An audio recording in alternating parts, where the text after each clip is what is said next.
Kita ke Maluku, saudara. Upaya untuk mengakhiri konflik di tambang emas ilegal di Kabupaten Buru terus dilakukan. Memegang izin pertambangan rakyat mulai memasang patok pembatas sebagai langkah untuk mengendalikan tambang emas ilegal di kawasan itu. Langkah untuk mengakhiri konflik di tambang emas ilegal di Gunung Botak, Maluku terus dilakukan. Satgas Penertiban Gunung Botak mulai ambil tindakan sebagai upaya untuk pemulihan dan juga penambangan emas sesuai aturan.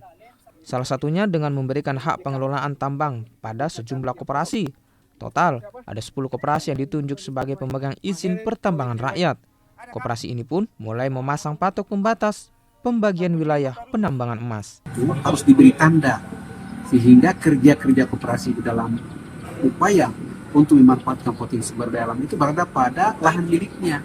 Lahan miliknya itu dalam artian bukan kepemilikan ansih, tetapi sesuai izin yang ada. Karena koperasi-koperasi yang ada ini kan mereka itu sudah melakukan komunikasi dengan pemilik lahan yang sah.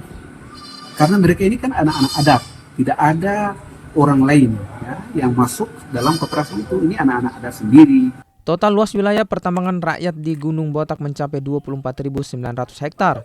Dari kawasan itu, pemerintah memberi jatah 100 hektar untuk 10 koperasi. Masing-masing koperasi mengelola 10 hektar untuk pertambangan rakyat.